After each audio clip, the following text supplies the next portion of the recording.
Marc Marcel Productions.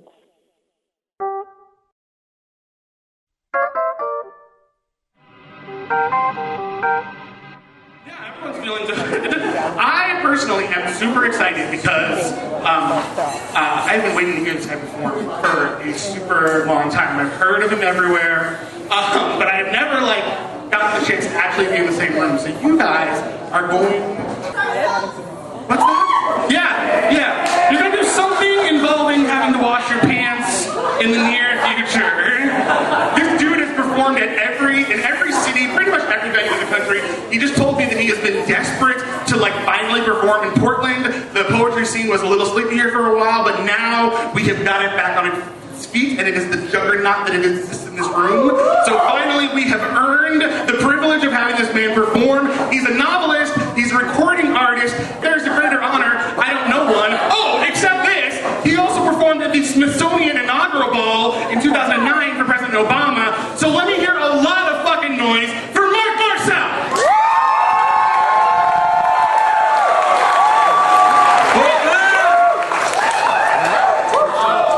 Man, it's so good to be here.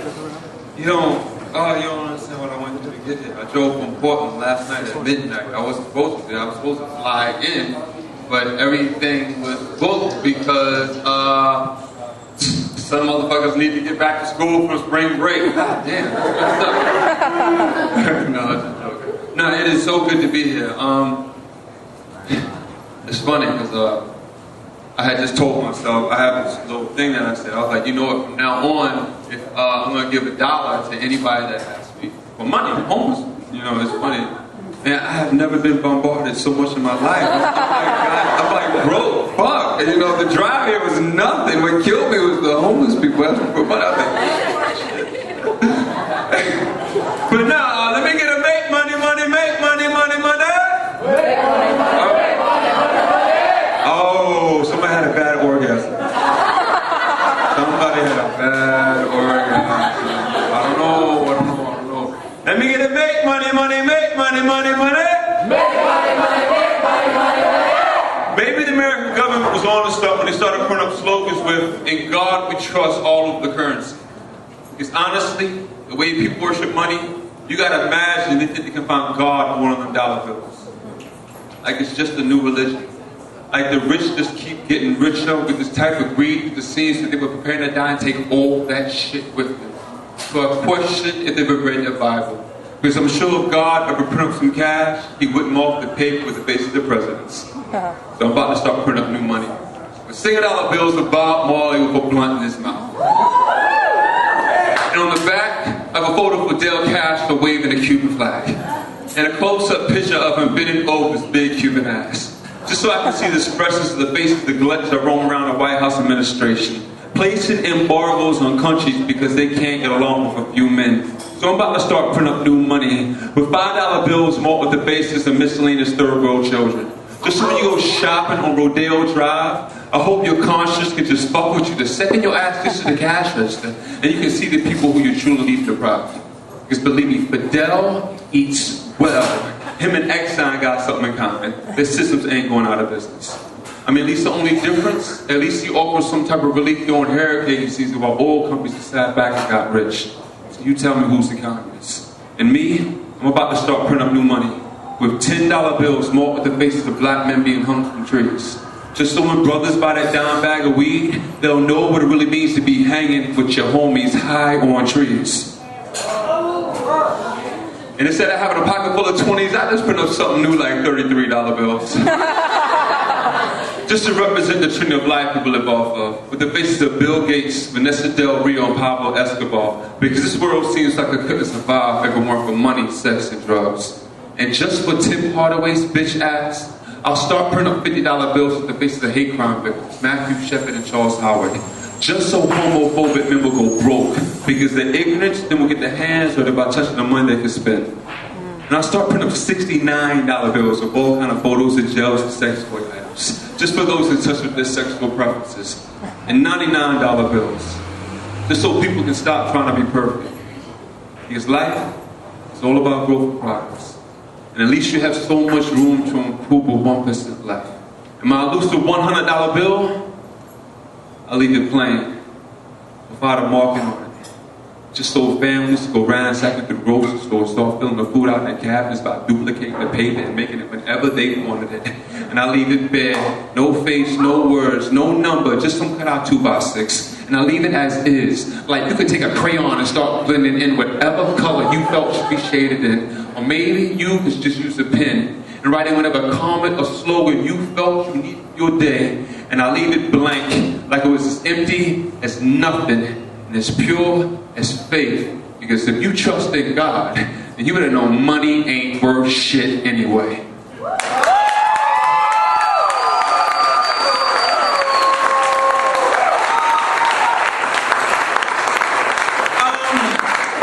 Being that money ain't worth shit, I have these CDs.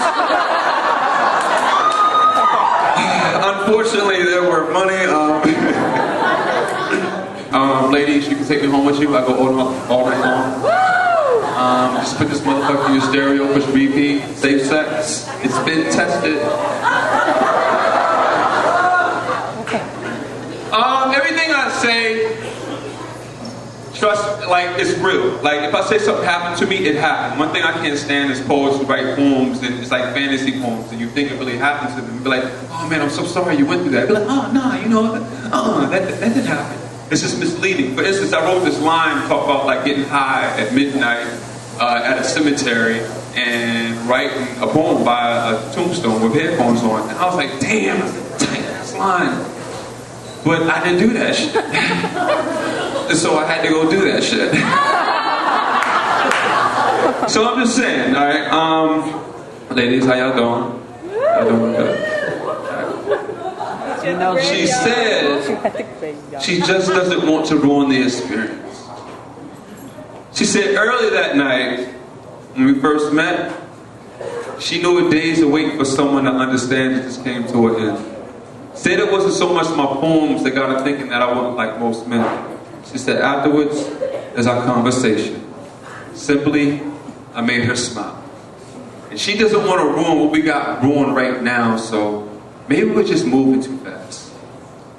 And she said all this while we were laying in bed with the lights dim, sheets wet, and the covers hanging off her ass.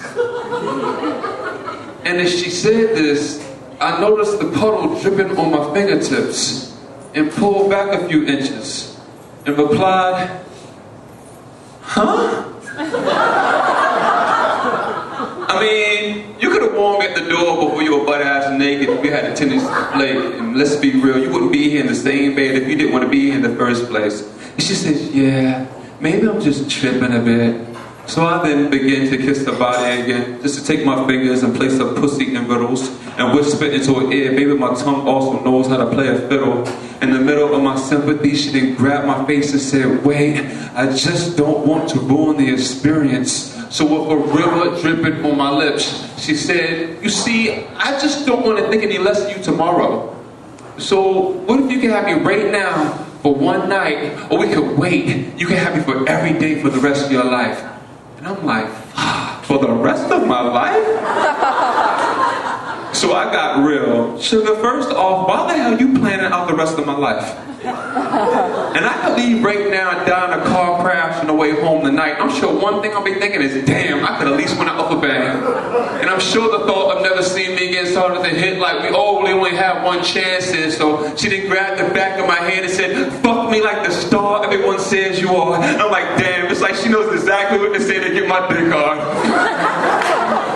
So I then grabbed the condom and put on top of the yard, ripped the top of the wrapper off and started to kiss her body again. And she starts to moan again. I just don't want to ruin the experience. Do you really think it's cool? I'm like, yeah, it's cool.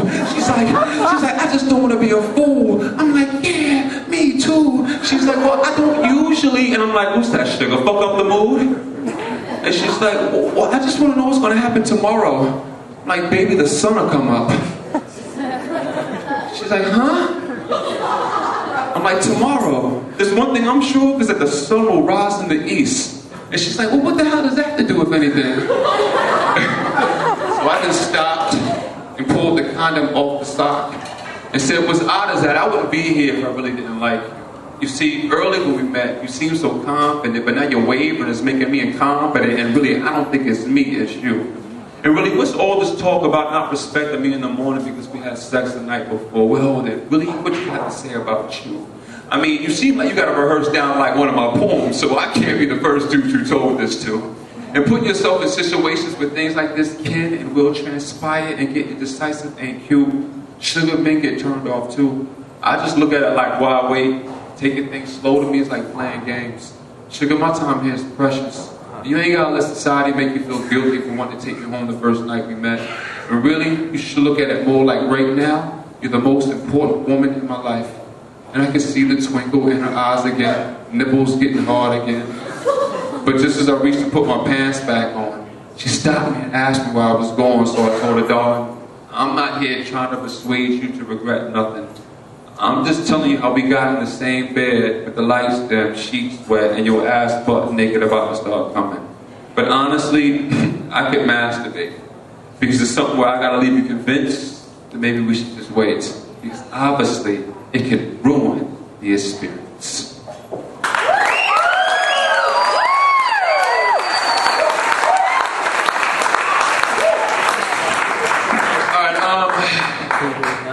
Let me get poems, because I just want to think of a few more poems. My favorite president is not Barack Obama. What? Yeah, I know. But you know what? It's funny. Like, I really like to say that in a room full of black people. I love it. They like, you think that was something? They really have a heart attack. Shit, you gotta call the ambulance and shit. You're like, God, damn, yeah. They be like, well, you know you're black, right? I'm like, yeah, I know I'm black. But really what I like saying even more is my favorite president is Thomas Jefferson. And imagine that being said in a room full of black people. What? What? You know he owned slaves, right?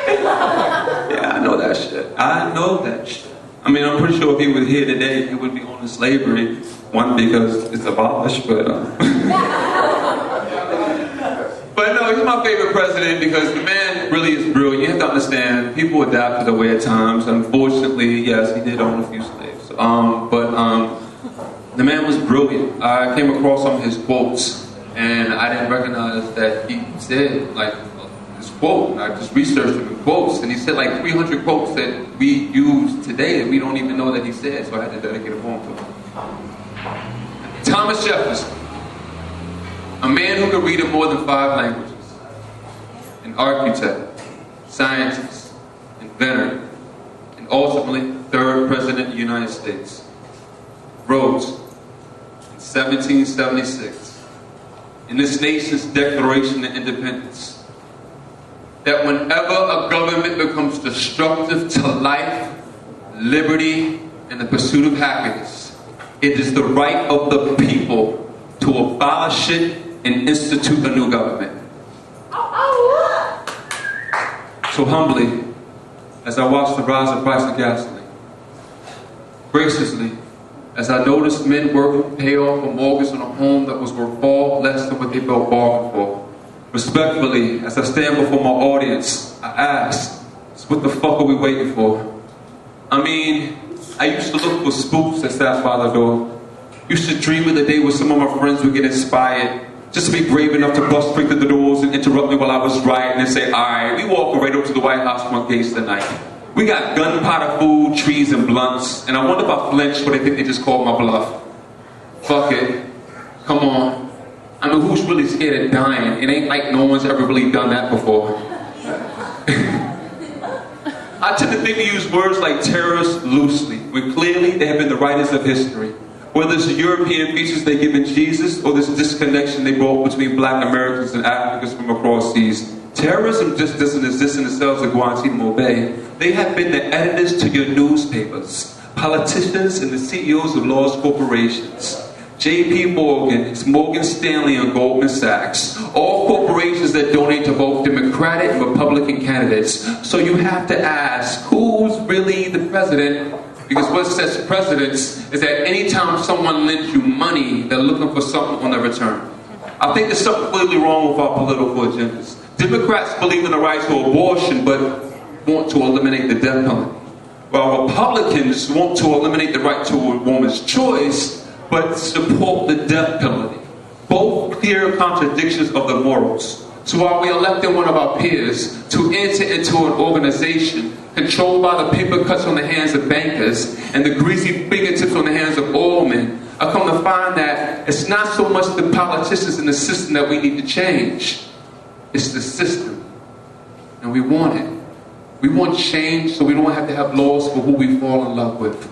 We don't want to have to tell you who our God is, or pay taxes on a land no man has the right to call his. I think we should believe by the hopes and ways of this nation's third president, who knew, even in his day of time, that a democracy is nothing more than a mob rule where 51% of the people may take away the rights of the other 49. And people, it's time.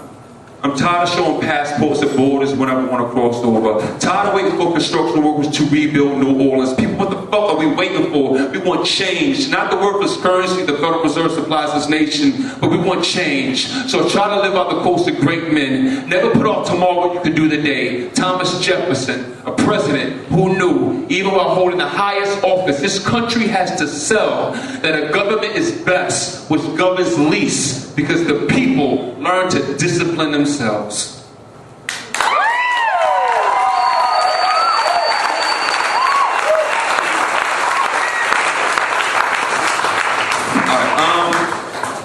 Cool. I want to say this. We all go through depression. We all go through dark spots. There has to come a time in your life where you realize that it's what you give thought to. It's what you give energy to. What we're living now is the most beautiful thing. It's the most beautiful thing that we have created. We come here to play. To play, to experience, to enjoy, to question, to search. Live it, experience. Don't get too wrapped up in your problems, because they're nothing. They are nothing. They really are nothing. Enjoy this place that we have created. This is the greatest gift we have ever made for ourselves, and we have made it. Yes, we are God. We are God. I'm about to start my own religion. Where Bibles and Qurans are just checked and hung at the door like coats, just so we can gather studied old philosophies and newspaper clippings. My congregation, it just be built off all the money I've been saving. So church won't be like them castles these sad-fast delusional preachers be having. Shit, we have sermons in my basement with poets rocking over some beats I made. And just before I go to sleep, I take every track we record and make a mix CD, just to spin it in my stereo on repeat. Just so when dawn comes, brothers will be waking up in the morning, going to work, walking past my door, listening to songs. And I leave the volume loud enough for brothers to recognize the block that the Lord lived on. Because I'm tired of Jehovah's Witnesses knocking on my door, acting like the only way I can find God is pay me visits at 8:30 in the morning. I mean, the least they could do is bring my ass some coffee. I mean, I ain't even half woke, and they shove a religion down my throat like when crusaders ran through Rome with their hands filled with the blood of the men whose lives were took in the name of the God they condone. So I usually answer the door for tank top and some briefs with my chain dangling like rappers be rocking Jesus pieces, and handing them a flyer for one of my new congregations and telling me I'm about to start my own religion, because I believe God has a heaven for even some of the world's most wickedest men, whether it be Hitler, Eric Sharon, Christopher Columbus, Clarence Thomas, J. Edgar Hoover, Saddam, or even modern day American presidents. Because God don't make no mistakes. And condemning you for the free will he gave would just disprove that point in case. But people walking around trying to be perfect going to church on Sundays is as if the Lord actually sat around waiting to get his head full of our praise. As if God was actually that vain. So I'm about to have an open house that was just based for Catholics and Muslims together, just so they could tear down the guidelines in their religion, systems that were selfishly created by man. So when you get down to it, numerically divided, we all still believe in the same one being. And I'll just have service referring to all my pupils as God, knowing that they had about as much to teach me as I had to teach them. My choir, it is to be filled out with the harmony of homeless men. And after service, we'll just get together, smoking ciphers and smoking up the earth and studying the lives and works of poets whose words were just too political to make scriptures. Because what would the Catholic Church make money off of now? If people start to realize we got prophets walking in and out of these poetry events. So I'm about to start my own religion where the only requirement needed for you to get in is that you don't need me, priests, or preachers placing guidelines and passageways on your faith the way systems can. And I do it for all the souls who are brave enough to break traditions that are being force-fed to believe in this type of being that devout Christians, Jews, Muslims, and Jehovah's Witnesses just find fear in. Because honestly, people, if God has it in them to have that type of wrath on me, then hold me condemned. And I swear, I won't hold not one sin from them if their Lord just turns out to be the God that I wasn't looking for. So no need to feel it's in your best interest to point me out. Believe me, if I ever make it close to heaven, I won't hide behind men who claim they've never sinned before. I'll look their God in his eyes and tell him, I'm sorry, but I just spent this lifetime believing you were so much more.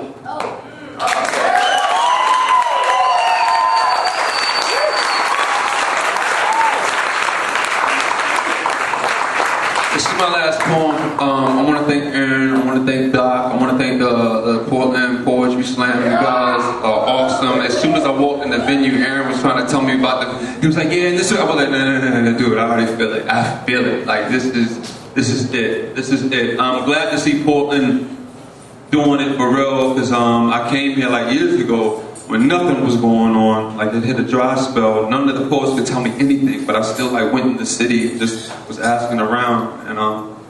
And you guys are doing it. Please keep supporting. Please.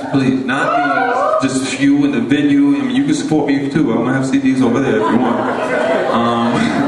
Oh, I do take credit card. I take credit card. If you don't have the cash, I take credit card. I won't actually take your credit card. I'll give it back to you. I actually like using my machine too, so you know.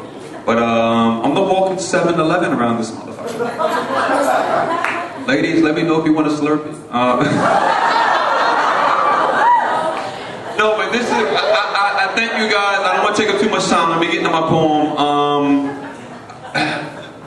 It's good to be performing again. I took a little break. I just want to say that, but it feels so good. It's so good to be here in Portland. Thank you. I dedicate this to the poets participating in the slam. Live your art. Love it. You know, because it is an outlet that like no other.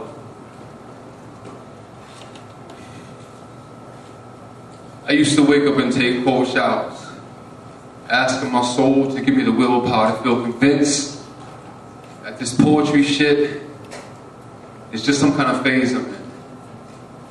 Because God, it's like he just looked me in my eyes and caught my bluff and said, here, you really love this shit so much, try turning your back on everything else you could have been just to see how long you can live off something people don't want to get the time to truly support in the first place. And my friends, they say they can see it all over my face. Like I've just got this disdain look ever since I started spitting poetry for a living. They keep telling me how my body just looks worn down from all the cars, vans, airports, trains, and bus stations I just slept in. Like, the second I walk into a room after coming in from one of my poetry venues, even before asking, they know where I've been. If they really want to test my patience, they can tell me how much money I just brought in. So they keep wondering why I keep relying on the people I feed with words to feed me in return. If half the time I'm just feeling raped from half the open mics I just walked in. But what they don't understand is no matter this disdain expression my face gives, the only reason I keep coming back is the Lord keeps placing people right in my own path just to keep reminding me how much I love this shit.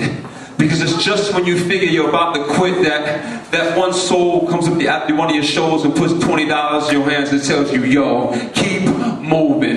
You're too talented to be wrapped up in corporate American restraint in some system. And some of us need you a little bit more than the credit you've been given. So please, keep moving. And I swear, I do this shit for my fans. For that woman in Munich, Germany who felt like I was talking to her in the middle of my abortion piece. Telling me she was a little short on affording the CED, but I could see it in her eyes. She needed a little bit more than me, so I told her I was cool with whatever she had. And it's like, since the Lord knows what I'm thinking, he has me on the string and know what to place in front of me to keep me coming back. And you can try and break your bond with the devil, but how can you turn your back on God for giving you do exactly what you ask. And it's like my life is just an example. Like if I just somehow fail the Lord, how would that look to that one soul I just grabbed for him? So I keep giving people my time after I perform, even though my energy levels just half past death. Poets want to know what drives me to write the poems I do, so I tell them what I tell anybody else. I'm just plagiarizing anything I see, because my sole beneficiary to write is life. I keep telling them all they gotta do is live it and to be the dopest poet that ever graced the mic. All you gotta do is ignore all the hype, ignore all the hosts and promoters that don't love this shit like you do, and all the 5-inch standing room events you just travel 6 hours to and perform your soul out like God was scheduled to be so in the venue that night. You gotta put your faith in it like you just signed your life away and started marching with the Lord's signature. So excuses, disdain, look at my face. The only choice I have in the matter is to live the experience, because it's like God just looked right into my eyes and called my bluff and said, here, now go do something with it.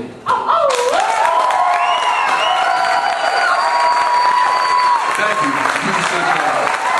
At the very least, you sound like email on this. Thank you, y'all been good. I know they give me respect, even before walking the venue, they see it's tatted on my neck.